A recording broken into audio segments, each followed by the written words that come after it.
Alright guys, so I'm going to do a real quick video. I keep getting interrupted by kids and cars and helicopters flying over. But quickly, this is the 2026 RS660 factory, obviously, and just going to go over a few parts that I put on the bike and getting it ready for racing with Moto America. Obviously, it's still set up for the street, and for obvious reasons, I'm keeping it as a street bike. Just so that I can get used to how the bike rides and all that good stuff, especially when you start putting stuff on it like rear sets and changing the geometry of the bike with clip-ons and all that good stuff. So just quickly to go over what I've put on the bike so far. Obviously the mid exhaust, full exhaust without Cadillac converter, the Bonamici or Bomici or however you pronounce it, rear sets, the GB racing covers. I've got the fuel cap on here, the Jet Prime ignition switch, which is really sweet. I absolutely love it. If you have a street bike, I don't suggest putting it on because it's, you know, you don't have a key, or the key's on the bike at all times. So somebody could just steal it if they know how to start it. Got the really awesome looking Woodcraft triple tree with the 51mm offset clip-ons.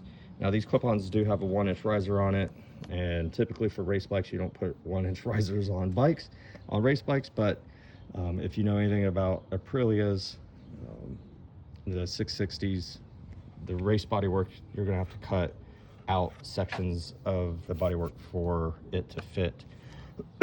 Excuse me. And even on your street stuff. So they say this is street friendly.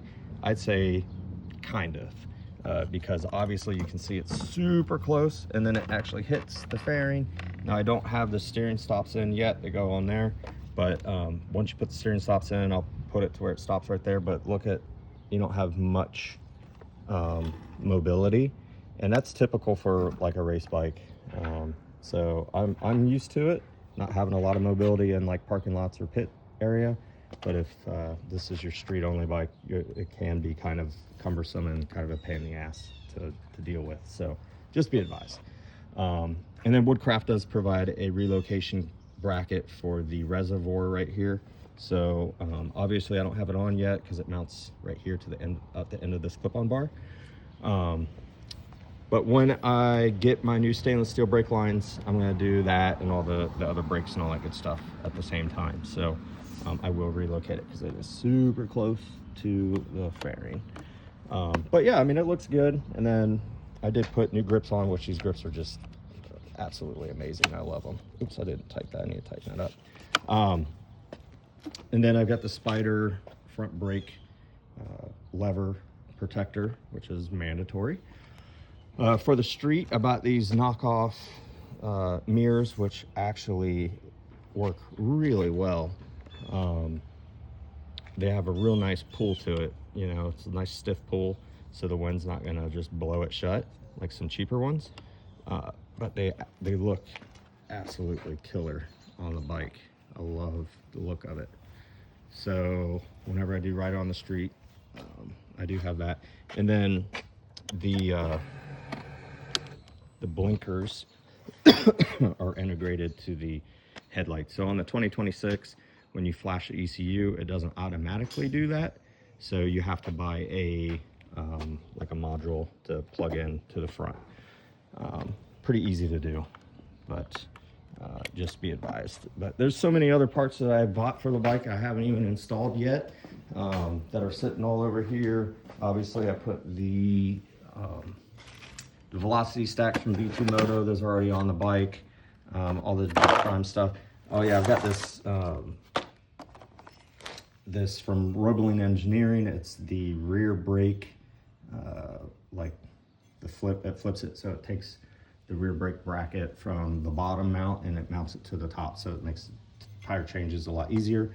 So it came with that and the brake line, so still need to put that on. The chain adjusters, this was from Woodcraft, the end box stuff for my airbag suit.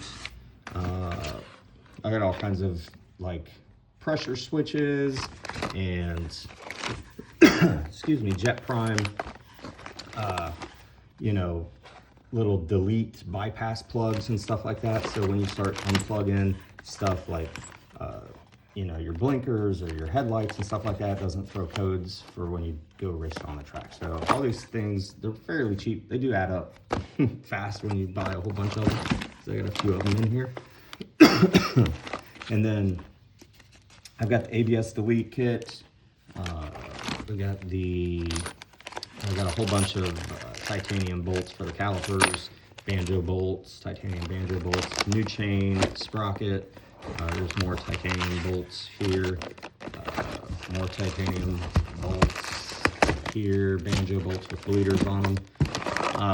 So yeah, all kinds of stuff that I still need to mount on. Still need to mount the steering stabilizer. I had it mounted to the top of the bike, but with the new Woodcraft rear clip-ons in Triple Tree, I have to mount it to the bottom, unfortunately. So that's what all this is for.